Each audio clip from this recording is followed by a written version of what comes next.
네, 날씨가 많이 추워졌습니다. 우리 좌우로 다시 한번 우리 따뜻하게 인사했으면 좋겠습니다. 이렇게 인사할까요? 사랑하고 축복합니다. 라고 인사하겠습니다. 시작.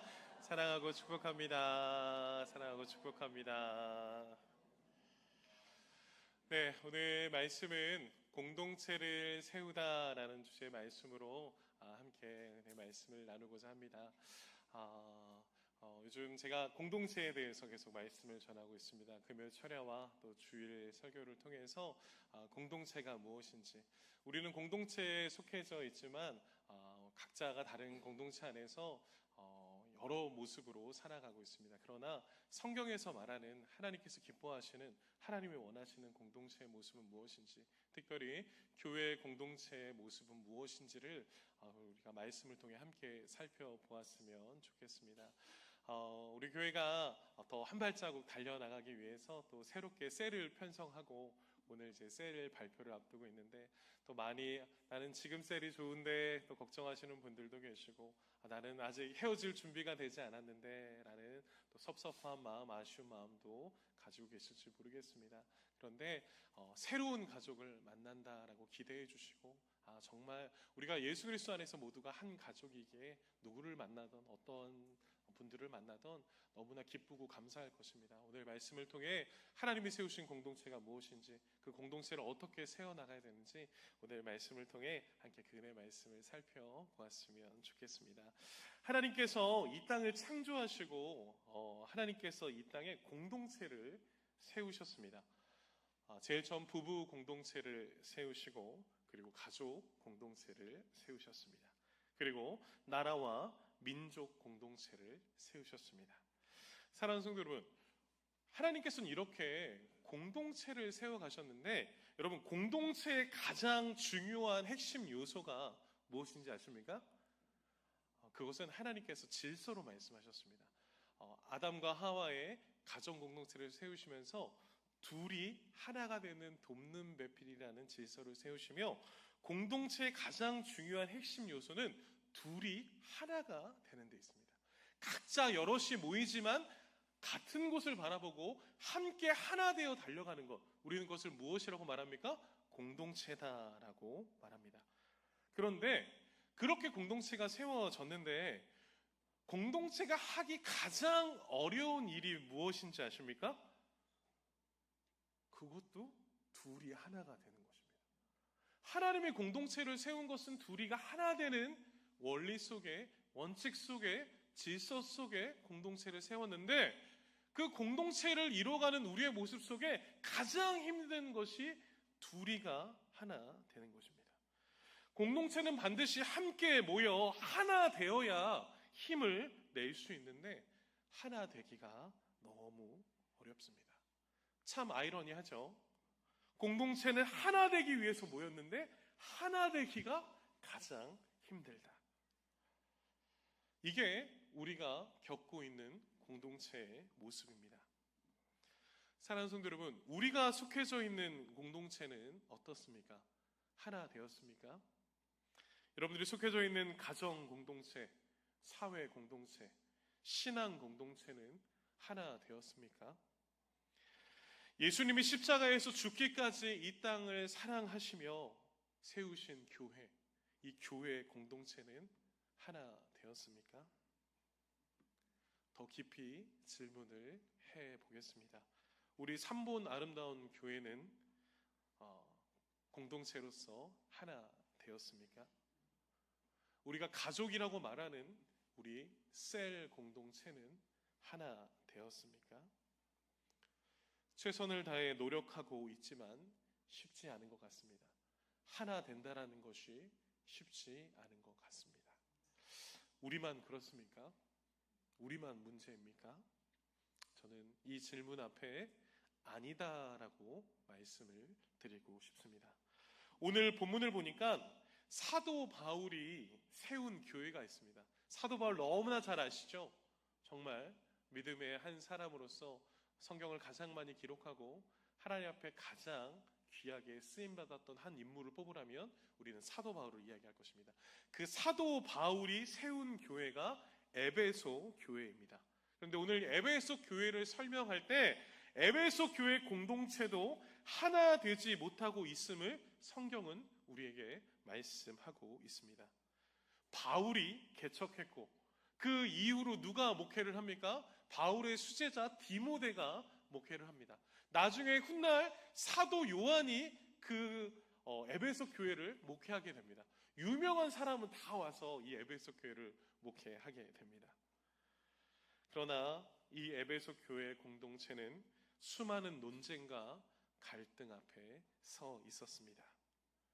그래서 오늘 사도 바울은 그 교회를 개척했지만 수많은 갈등과 논쟁 속에 있다라는 것을 듣고 너무나 가슴이 아파서 비록 자신이 복음을 전하다 감옥에 있지만 자신이 제자 디모데가 목양하고 있는 에베소 교회를 위해 직접 편지를 써서 목회적 서신을 통해 올바른 목회적 대안을 디모데에게 보내고 있는 것이 바로 오늘 본문입니다. 사랑하는 성도 여러분, 하나님이 세우신 교회가 어떻게 하면 논쟁과 갈등을 피하고 하나 될 수 있겠습니까? 무엇을 해야 하겠습니까?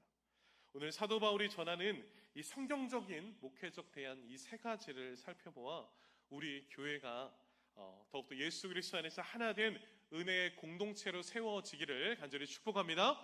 앞으로 우리가 나아가는 많은 상황들 속에 어려움을 만날지도 모르고 또 어떠한 부분 속에 아픔을 겪지도 모르겠습니다. 그러나 그럼에도 불구하고 많은 교회들이 많은 공동체가 어려움을 겪고 있는 이 시기에 우리는 하나님 앞에서 어떻게 달려가야 할지 오늘 그 은혜의 말씀 세 가지를 함께 붙들었으면 좋겠습니다. 우리 첫 번째입니다. 우리 첫 번째 같이 한번 고백하겠습니다. 시작. 논쟁은 피하고 진리를 말하라. 오늘 사도 바울이 이 에베소 교회 디모데에게 하는 첫 번째 권면은 바로 무엇이냐면 논쟁을 피하고 진리를 말할 것을 오늘 성경은 말씀하고 있습니다. 우리 14절 말씀인데요. 같이 한번 읽어보겠습니다. 시작. 너는 그들로 이 일을 기억하게 하여 말다툼을 하지 말라고 하나님 앞에서 엄히 명하라. 이는 유익이 하나도 없고 도리어 듣는 자들에게 망하게 함이라. 오늘 에베소 교회 공동체가 하나 되지 못하는 가장 큰 이유가 있습니다. 그 이유는 거짓 교사들 때문에 그렇습니다. 이 거짓 교사들이 가지고 있는 잘못된 진리로 인해서 그 다른 생각들로 인해서 그 에베소 교회 공동체는 논쟁에 빠지게 된 것입니다. 그로 인해 공동체는 서로 논쟁하고 갈등함으로 인해서 그들 가운데 무엇이 일어나기 시작했냐면 같이 한번 고백해 볼까요? 말다툼이 일어난 거예요. 어떠한 말다툼입니까? 복음의 진리와 거짓 진리와의 싸움입니다. 충돌이 일어난 것입니다. 여러분, 물과 기름이 섞일 수 없듯이 어떻게 진리와 비진리가 섞일 수 있겠습니까? 오늘날 교회 공동체의 문제는 어떤 문제인지 아십니까? 바로 진리와 비진리와의 싸움입니다. 성경적 관점과 세상적 관점의 싸움입니다. 이것을 신학적으로 이야기하면 기독교 세계관과 비기독교적 세계관의 충돌, 싸움입니다. 이것이 서로 다른 생각을 통해 말로 전해지기 시작하자 무엇이 일어난 것입니까? 다시 한번 고백해 볼까요? 말다툼이 일어난 거예요. 공동체 안에서 서로 다른 진리들을 가지고, 근데 그 서로 다른 진리라는 것은 잘못된 진리 앞에 가지고 있는 나의 생각, 나의 입장, 내가 말하고자 하는 그 생각들로 인해서 서로 충돌이 일어났다라는 것을 오늘 성경은 우리에게 말씀하는 것입니다.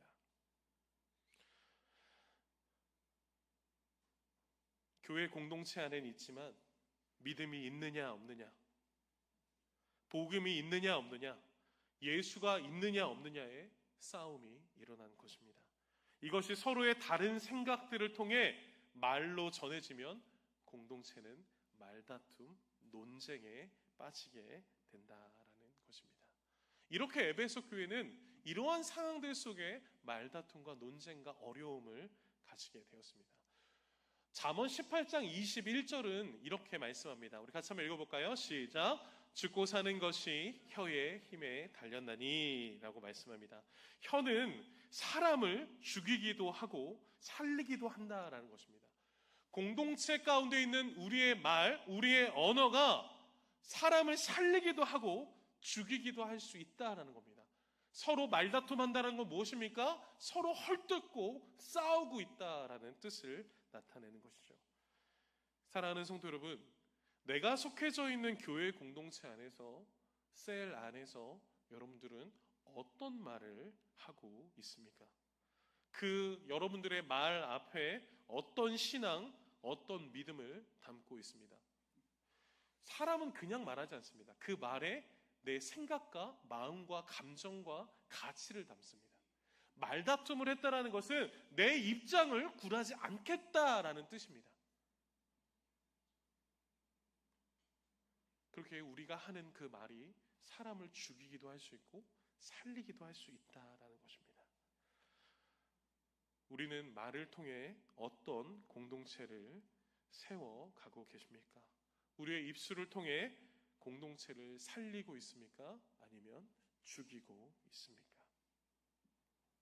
오늘 에베소 교회는 이러한 문제 앞에 놓여진 것입니다. 그냥 거짓 교리가 들어와서 그냥 싸우는 것이 아니라 무엇이 진리인지 비진리인지 서로 싸우며 충돌하고 있는 세계관의 문제 앞에, 신앙의 문제 앞에, 예수 그리스도를 중심에 두냐 두지 않는 문제 앞에 놓여져 있는 것입니다.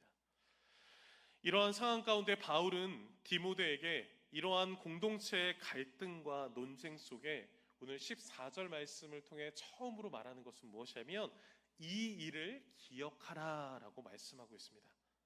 이 일을 기억하라 라는 이 말은 다른 것 생각하지 말아라. 디모데야, 너가 이 교회를 건강히 세워나가기 위해서 다른 것 생각하지 말고 이것에만 집중해라 라는 것입니다. 지금 거짓 교사들이 말하는 논쟁은 무엇이냐면 부활이 없다라는 겁니다. 예수 그리스도의 부활이 없다라는 겁니다. 성도들의 부활도 이제는 없을 것이다 라고 말합니다. 부활이 없다라고 하는 이 비진리인 비기독교적인 잘못된 진리 앞에 오늘 사도 바울은 디모데에게 이야기합니다. 너는 다른 것 생각하지 말고 오직 이 일만을 기억해라. 바로 죽은 자 가운데서 다시 살아나신 예수 그리스도에 집중해라. 그것만 기억하라 라고 말씀하는 겁니다. 부활하신 예수님을 기억하면서 더 이상 그들과 어리석은 것들과 말다툼 하지 말라라는 겁니다.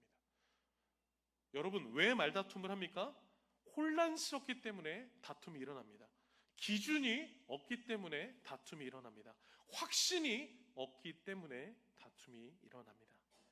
하나님의 말씀과 구원의 복음을 잘못 분별하고 해석할 때 교회는 본질적인 것과 비본질적인 것을 구분하지 못하게 됩니다.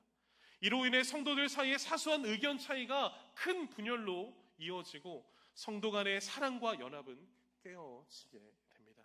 결국 교회의 사명인 복음 전파와 하나님의 나라의 확장의 통로가 막혀버리게 되고 세상에 잘못된 증거를 남기며 교회는 더더욱 혼란스럽고 나쁜 영향을 끼치게 되는 것입니다. 그래서 오늘 사도 바울은 이야기합니다. 그들과 논쟁할 필요가 없다. 그들과 다툴 필요가 없다. 오직 예수 그리스도를 바라보면 그분으로 인하여 그분이 부활하심을 우리가 보았고 믿지 않았느냐. 다른 잘못된 진리에 흔들릴 필요가 없다라는 것을 말씀합니다. 17절과 18절에 보면 사도 바울은 이렇게 이야기합니다. 우리 17절, 18절 같이 한번 읽어볼까요? 시작. 그들의 말은 악성 종양이 퍼져나간과 같은데 그 중에 흐메네오와 빌레도가 있느니라. 진리에 관하여서는 그들이 그릇되었도다. 부활이 이미 지나갔다 하므로 어떤 사람의 믿음을 무너뜨리니라. 이는 거짓 교사인 후메네오와 빌레도가 전한 그 말들이 악성 종양같이 퍼져갔다라고 말합니다. 부활이 이미 지나가 버렸다. 이제 더 이상 부활은 없다. 부활은 있을 수 없는 일이다라는 이 잘못된 진리로 인해 공동체는 어려워졌고 많은 사람들이 믿음이 무너져 버릴 수밖에 없게끔 한 악성 종양 같은 그들의 잘못된 말을 지적하고 있습니다. 이 위기의 때에 우리는 어떻게 해야 되겠습니까? 에베소 교회는 어떻게 해야 되겠습니까? 때때로 우리의 많은 공동체, 신앙 공동체 가운데 잘못된 진리로 인해서, 잘못된 생각으로 인해서, 세상적 관점으로 인해서 혼란스럽고 어려울 때 우리는 어떻게 해야 되겠습니까? 오늘 사도 바울은 디모데에게 너는 다른 일에 신경 쓰지 말고 오직 예수 그리스도를 바라보며 이 일에 집중할 것을 권면합니다. 그것이 바로 15절 말씀입니다. 우리 15절 같이 한번 믿음으로 선포하겠습니다. 시작! 너는 진리의 말씀을 옳게 분별하며 부끄러울 것이 없는 일꾼으로 인정된 자로 자신을 하나님 앞에 드리기를 힘쓰나. 아멘. 사도 바울은 디모데에게 권면합니다. 진리의 말씀을 옳게 분별해라. 공동체가 어렵고 힘들고 복잡한 많은 상황들 속에 너가 해야 될 일은 말다툼하고 싸우는 것이 아니라 진리를 옳게 분별하라 라고 말씀합니다. 진리를 말씀을 옳게 분별하다라는 것은 헬라어로 오르도토메오라는 단어의 뜻입니다. 이 뜻을 해석해 보면 바르게 베다, 직선으로 긋다라는 뜻으로서 이는 말씀을 자의적으로 자신들 마음대로 해석하지 말고 말씀에 따라 정확하게 나누고 이해하는 것, 그것이 오르도토메오라는 단어의 뜻입니다. 즉 성경을 가지고 바른 길로 인도하라는 겁니다. 서로 논쟁하고 공동체가 찢어지고 나눠져가는 이때에 목회자로 세움받은 디모데가 해야 될 일은 오직 하나님의 말씀을 잘 선포해서 그들이 더 이상 말싸움하지 않을 수 있도록 인도할 것을 오늘 성경은 요청하고 있는 것입니다. 사랑하는 성도 여러분, 교회의 목회자는 진리를 옳게 분별하고 그 말씀을 통해 교회 공동체의 분열을 막고 하나 되게 하는 사명이 목회자에게 있습니다. 오늘 교회 공동체에 어려움이 있습니다. 서로 다른 의견과 생각으로 공동체가 나뉘어져 가고 있는 이때 오늘 사도 바울은 디모데에게 권면합니다. 더 이상 그들을 싸우게 두지 말아라. 말다툼하게 하지 말아라. 너가 하나님의 말씀을 잘 세워, 진리의 말씀을 잘 세워 바르게 직선으로 잘 그어서 혼란스럽지 않게끔 공동체를 이끌 것에 대해서 말씀하고 있는 것입니다. 사랑하는 성도 여러분, 우리 교회 공동체가 건강에 달려가기 위해, 우리 공동체가 하나님께서 원하시는 공동체가 되기 위해서 무엇을 해야 할까요? 사랑하는 성도 여러분, 저를 위해서 기도해 주시기를 간절히 부탁드립니다. 강단이 살아야 우리 교회가 사는 줄 믿습니다. 강단이 살아야 우리 교회 공동체가 더욱더 건강하게 달려가게 될 줄 믿습니다. 그래서 부족하지만 저를 위해서 기도해 주셔야 합니다. 우리 교회 강단이 살아야 교회가 살고, 교회가 살아야 여러분들이 소속될 셀, 그 공동체, 가족 공동체가 살아가게 될 줄 믿습니다. 하나님의 은혜의 말씀이 기준으로 잘 세워져야 그 셀이 하나님의 말씀으로 우리 가족들을 이끌어갈 수 있지 않겠습니까? 여러분, 저를 위해서 또 오늘 발표되는 우리 셀장님과 부셀장들을 위해서 기도해 주셔야 됩니다. 교회가 혼란스럽지 않을 수 있도록, 교회가 나뉘어지지 않을 수 있도록 오직 예수 그리스도의 말씀 앞에 옳은 진리를 분별하여 잘 달려나갈 수 있도록 저와 우리 셀장님들을 위해서 기도해 주시는 우리 모든 성도님들 되시길 간절히 축복합니다. 이제 우리 교회가 말다툼의 논쟁은 피하고 오직 진리만 말하는 거룩한 예수 공동체, 하나된 공동체로 세워지기를 간절히 축복합니다. 제가 잘하겠습니다. 제가 하나님 앞에서 열심히 최선을 다해 주의 말씀 앞에 서겠습니다. 그 말씀으로 교회를 잘 세워가겠습니다. 그 복음의 터 위에, 예수 그리스도의 복음의 터 위에 우리 교회를 건강히 세워나가시는 우리 모든 성도님들 되시기를 간절히 축복합니다. 그렇게 논쟁을 피하고 진리를 말할 것을 오늘 사도 바울은 첫 번째로 이야기합니다. 두 번째입니다. 우리 두 번째 같이 한번 고백하겠습니다. 시작! 하나님께 쓰임받기를 준비하라. 두 번째로 건강한 공동체를 위해서 하나님께 쓰임받기를 준비할 것을 사도 바울은 요청하고 있습니다. 사랑하는 성도 여러분, 우리가 하나된 공동체, 건강한 교회 공동체를 세워서 이루고자 하는 일이 무엇입니까? 우리의 행복입니까? 아니면 우리의 기쁨입니까? 아니면 우리의 편안함입니까? 우리의 명예입니까? 더 큰 교회를 세우는 것, 더 큰 좋은 건물을 세우는 것이 건강한 공동체가 있어야 될 이유입니까? 아닙니다. 우리 공동체의 주인이신 하나님의 뜻을 세워나가기 위해, 하나님의 영광을 나타내기 위해 교회 공동체가 있음을 믿으시기를 간절히 축복합니다. 교회가 있는 이유는 하나님의 영광입니다. 하나님의 나라를 세워가기 위해서 하나님께서는 교회를 세우신 것입니다. 에베소서 5장 27절 말씀은 그래서 우리에게 이렇게 말씀합니다. 같이 한번 읽겠습니다. 시작. 자기 앞에 영광스러운 교회로 세우사 티나 주름 잡힌 것이나 이런 것들 없이 거룩하고 흠이 없게 하려 하심이라. 교회를 세우신 이유는 무엇입니까? 하나님의 영광을 위해서. 영광을 위해서 우리는 하나님의 영광을 나타내는 영광스러운 교회가 되어야 합니다. 예수님께서 교회를 세우신 이유는 하나님의 나라를 이 땅에 이루고 복음을 온 세상에 전파하게 하기 위해서입니다. 예수 그리스도를 믿는 사람들의 공동체로서 하나님의 말씀을 선포하고 서로 교제하며 하나님의 뜻을 이루어가는 아름다운 공동체, 그것이 바로 교회가 되어야 합니다. 그래서 교회는 이 영광스러운 일에 부름을 받았는데 이 사명을 감당하기 위해서 무엇이라고 말씀합니까? 에베소 5장 20절 마지막에 보니까 거룩하고 흠이 없어야 된다라고 말씀합니다. 사랑하는 성도 여러분, 교회의 사명을 위해 거룩하고 흠이 없이 준비되어지는 우리가 교회가 되기를 간절히 축복합니다. 그래서 오늘 본문을 보면 20절과 21절을 보면 우리가 어떻게 준비가 되어야 되는지를 말씀합니다. 하나님께서 교회를 사용하실 때, 공동체를 사용하실 때, 하나님이 사람을 사용하실 때 아무나 사용하지 않습니다. 20절 말씀해 보니까 귀하게 쓰는 그릇도 있고 천하게 쓰는 그릇도 있다라고 구분지어 말씀합니다. 그래서 하나님께 쓰임받는 귀한 그릇은 자기를 깨끗하게 하는 거룩한 그릇을 하나님께서 사용하신다라고 말씀하고 있습니다.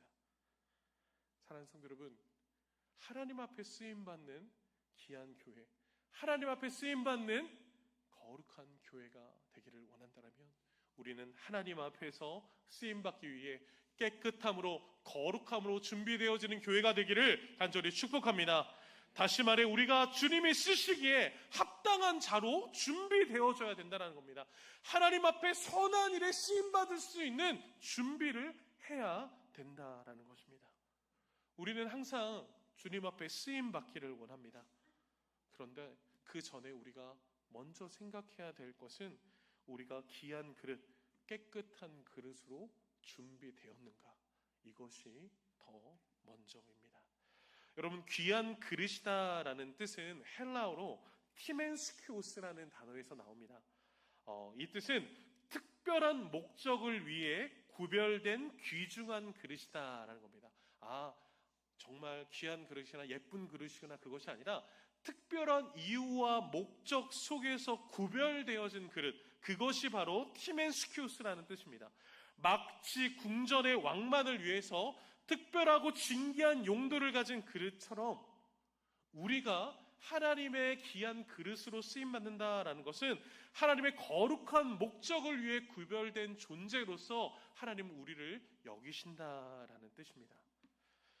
사랑하는 성도 여러분, 우리 교회 공동체는 깨끗한 그릇, 거룩한 그릇으로 준비되었습니까?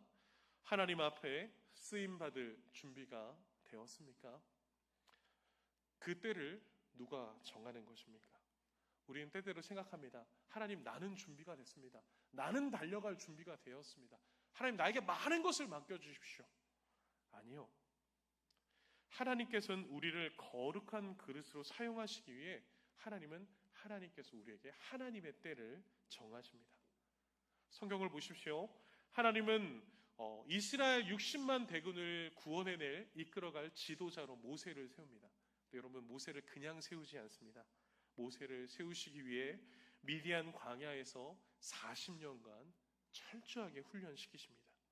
또 출애굽한 이스라엘 백성들이 약속의 땅 가나안 땅을 앞두고 있었지만 2주면 그 땅을 들어갈 수 있었지만 하나님께서는 그들이 준비되지 않았다 여기시며 광야에서 40년간 훈련받게 하십니다. 다윗은 왕으로 기름 부음 받고도 사울 왕을 피해 도망 다닙니다. 10년 동안 죽을 뻔한 위기에서 도망 다니다가 10년 만에 왕이 되도록 훈련을 받게 됩니다. 이 모든 것이 하나님의 때이며 하나님의 훈련이었습니다. 사랑하는 성도 여러분, 우리도 하나님의 때를 위해 훈련받고 준비해야 될 줄 믿습니다. 하나님 그냥 쓰지 않습니다. 준비된 자를 쓰십니다. 거룩함으로, 깨끗함으로, 순결함으로 하나님 앞에 준비된 자를 찾고 계십니다. 사랑하는 성도 여러분, 하나님 앞에 거룩한 그릇으로 준비되시고 하나님의 선한 일에 쓰임받는 우리 교회 공동체, 저와 여러분들이 되시길 간절히 축복합니다. 신앙 공동체가 달려가야 할 길은 나의 때, 나의 방향을 세우는 것이 아닙니다. 하나님이 사용하실 때를 준비하며 거룩한 무장을 해야 하는 것입니다. 그래서 오늘 본문 22절은 우리에게 이렇게 말씀합니다. 22절 같이 한번 읽겠습니다. 시작. 또한 너는 청년의 정욕을 피하고 주를 깨끗한 마음을 부르는 자들과 함께 의와 믿음과 사랑과 화평을 따르라. 청년의 정욕을 피해라, 조심해라 라고 말합니다. 나는 청년이 아닌데요, 나는 이제 나이가 많이 들었는데, 아니요, 정욕만큼은, 세상 앞에서 정욕만큼은 청년의 시절만큼 열정을 가지고 달려간다라는 뜻입니다. 성적 정욕, 식욕, 지식욕, 명예욕 등 세상을 쫓지 말고 오직 의와 믿음과 사랑과 화평을 따라 하나님 앞에 준비될 것을 요청하는 것입니다. 사랑하는 성도 여러분, 하나님이 세우신 교회 공동체는, 또 하나님께서 이끌어 가시는 우리 신앙의 공동체는 세상을 쫓는 자가 아니라 오직 예수를 쫓는 복된 인생이 되어 하나님께 쓰임받는 저와 여러분들의 삶이 되기를 간절히 축복합니다. 우리 교회 공동체가 더욱더 예수를 쫓고 예수를 따라서 하나님 앞에 잘 준비되어져서 하나님의 때에 하나님의 영광을 위해 쓰임받는 복된 공동체가 되기를 간절히 축원합니다. 그렇게 함께 달려가는 우리 교회를 세워가셨으면 좋겠습니다. 마지막 세 번째입니다. 우리 마지막 세 번째 같이 한번 고백하겠습니다. 시작. 온유함을 준비하고 가르치라. 마지막 세 번째로 사도 바울이 디모데에게 권면하는 것은 온유함을 준비하고 가르치라라고 말씀합니다. 24절 말씀입니다. 주의 종은 마땅히 다루지 아니하고 모든 사람에 대하여 온유하며 가르치기를 잘하며 참으며 라고 말씀합니다. 바울은 주의 종 곧 인정된 일꾼은 모든 사람에 대해서 온유하고 가르치기를 잘해야 된다라고 정리합니다. 이는 예수 그리스도를 믿는 자로서 화내지 않고 온유하여 주의 진리를 전해야 하기 때문이다라고 말하고 있습니다. 여러분, 우리는 왜 온유해야 할까요? 우리가 온유해야 하는 이유는 바로 하나님의 은혜의 복음을 전하기 위해서 관계를 잃어버리지 말라라는 겁니다. 아까 14절 말씀해 보니까 사도 바울이 거짓 진리와 우리는 싸워야 된다고 생각합니다. 이겨야죠. 당연히 복음의 진리는 지지 않아야죠. 그런데 왜 말다툼을 그만하고 싸우지 말라라고 합니까? 여기에는 사도 바울의 목양적인 마음이 있습니다. 그들도 하나님의 복음을 깨닫고 그들도 하나님의 말씀 앞에서 변화되어져야 가는 이들이기에 그들 앞에서 말다툼을 하지 말고 온유하여 복음의 기회로 삼을 것을 오늘 말씀하는 것입니다. 이것이 성경적인 가치가 아닙니다. 이것이 성경에서 그리스도인 하나님의 백성들에게 향한 하나님의 뜻입니다. 우리 예수 그리스도가 어떤 분이셨습니까? 마태복음 11장 29절입니다. 같이 한번 읽어볼까요? 시작. 나는 마음이 온유하고 겸손하니 나의 명예를 메고 내게 배우라. 그리하면 너의 마음이 쉼을 얻으리니. 예수님께서 자신을 어떻게 소개하십니까? 나는 마음이 온유하고 겸손한 자다라고 말씀하고 있습니다. 여러분, 성경이 말하는 온유함은, 예수님이 말하는 온유함은 단순히 온화한 성품을 넘어섭니다. 그냥 나는 성격이 좋아요, 온화해요, 이 뜻이 아니라 자신의 감정과 본성을 제어하고 하나님 앞에 순종하는 것, 다시 말하면 하나님 앞에 길들여지는 것, 이것이 무엇이다? 같이 한번 고백해 볼까요? 온유예요. 내 분노와 내 감정이 하나님 앞에 온유해지는 거예요. 내가 하고 싶고 말하고 다투고 싶고 화내고 싶은 그 감정들을 하나님 앞에 순종하며 내려놓는 거예요. 그래서 내 마음에 온유함을 가지고 나아가는 거예요. 그것이 바로 하나님 앞에 길들여지다. 이것이 바로 온유라는 뜻입니다. 그래서 여러분, 성령의 9가지 열매 중에 무엇이 있습니까? 같이 고백할까요? 온유가 있죠. 성령의 9가지 열매를 하나님이 왜 주셨습니까? 그냥 내가 교회 신앙생활 하는데 남에게 뽐내라고 성령의 9가지 열매를 주셨습니까? 아니요. 성령의 9가지 열매는 하나님의 영광을 위해서, 하나님의 복음을 더욱더 전하기 위해서 은사로 주시는 것이 성령의 9가지 열매입니다. 온유, 남에게 인정받아라, 남에게 잘 보여라 라고 주신 것이 아니라 바로 이 온유를 통해 하나님 앞에 길들여져서 오직 하나님의 은혜의 말씀을 증거하는 복음의 통로로 쓰임받을 것을 성경은 우리에게 말씀하고 있는 것입니다. 사랑하는 성도 여러분, 그래서 우리에게 온유를 주셨습니다. 하나님 앞에서 엎드려져야 되고 하나님의 은혜의 통로로 쓰임받아야 합니다. 그런데 25절과 26절을 보십시오. 25절, 26절 같이 한번 읽어볼까요? 시작. 거역하는 자를 온유함으로 훈계할지니 혹 하나님이 그들에게 회개함을 주사 진리를 알게 하실까 하며, 26절입니다. 그들로 깨어 마귀의 올무에서 벗어나 하나님께로 사로잡힌 바 되어 그 뜻을 따르게 하실까 합니다. 아멘. 여러분, 하나님께서 우리에게 온유하라라고 말씀하시는 것은 무엇이냐면 그 온유함을 가지고 진리를 전할 수 있도록, 그들이 잘못된 진리 앞에, 잘못된 길 앞에서 그 마귀의 올무에서 벗어나 하나님의 거룩한 백성으로 나아가게 하기 위해서 저와 여러분들에게 온유할 것을 요청하고 있는 것입니다. 사랑하는 성도 여러분, 교회는 분쟁과 나눔이 아니라 그리스도와의 연합이기에 그들을 품고 오직 참된 복음과 진리를 전해야 하는 사명이 저와 여러분들에게 있는 줄 믿습니다. 그래서 우리는 영적 분별력을 가지고 복음의 사명을 감당해야 합니다. 하나님이 세우신 공동체는 잘못된 복음 앞에서 싸우고 투쟁하고 미워하는 우리의 모습이 아니라 우리는 복음 안에 있지 않는 자들을 안타까워하며 예수 그리스도의 마음을 품어 그들에게 주의 진리를 전해야 하는 사명이 우리에게 있는 것입니다. 사랑하는 성도 여러분, 그 사명을 위해 온유한 성품을 겸비하시기를 간절히 축복합니다. 사랑하는 성도 여러분, 복음을 위해 온유하셔야 됩니다. 남에게 인정받고 남에게 칭찬받기 위해서 온유한 자가 아니라 복음을 위해 온유하셔야 합니다. 사랑하는 성도 여러분, 진심을 다해 착한 척 하십시오.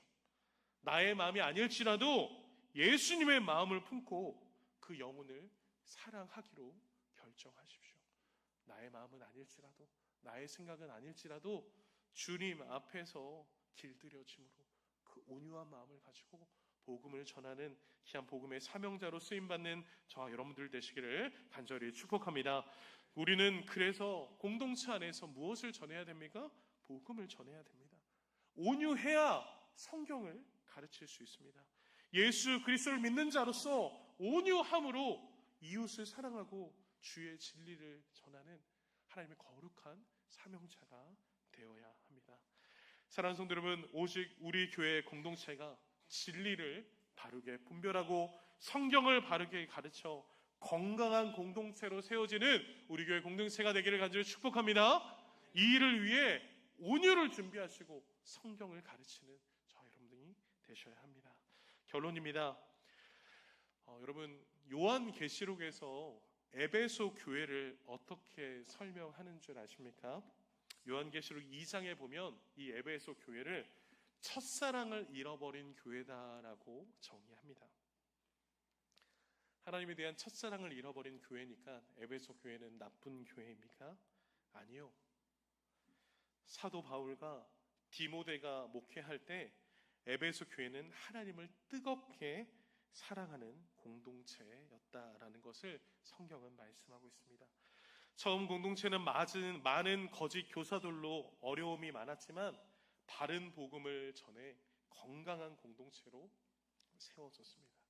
요한계시록에 말하는 첫사랑을 잃어버렸다라는 것은 사도 요한이 그 말을 통해 너희들이 하나님 앞에 뜨거웠던 그 첫사랑을 다시 회복해라. 너희들이 하나님 앞에 귀하게 쓰임받았던 건강한 공동체의 모습을 다시 회복해라. 하나님이 사용하시는 복음의 통로로 다시 회복되어져라 라는 것을 오늘 성경은 우리에게 말씀하고 있습니다. 사랑하는 성도 여러분, 문제가 없는 공동체는 없습니다. 우리 교회가 문제가 아니고, 우리 가정이 문제가 아니고, 한국 교회 문제가 아니고, 이 땅에는 모든 교회가 문제가 아니라 문제가 없는 공동체는 없습니다. 그러나 그 문제 속에서 하나님 앞에서 어떤 준비를 하느냐가 그 공동체를 결정하게 됩니다. 사랑하는 성도 여러분, 오늘 말씀 앞에 우리 교회가 오직 논쟁이 아니라 진리를 말하며 하나님께 쓰임받기를 준비하며 온유함으로 하나님의 말씀, 성경을 가르치는 깨끗한 그릇, 귀한 그릇과 같은 건강한 교회, 건강한 공동체로 세워져가는 우리 교회가 되길 간절히 축복합니다.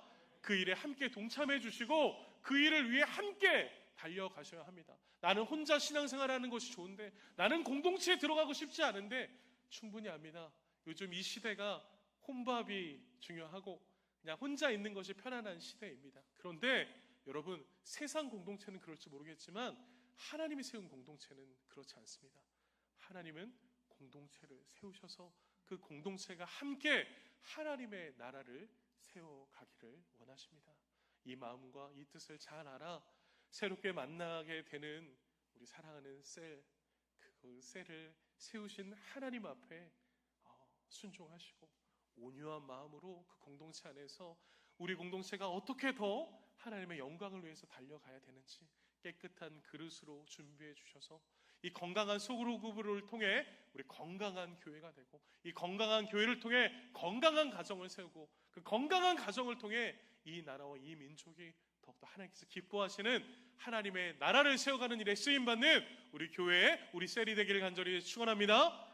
그렇게 함께 믿음으로 달려갔으면 좋겠습니다. 오늘 말씀을 기억하며 우리 함께 찬양하고 기도하겠습니다.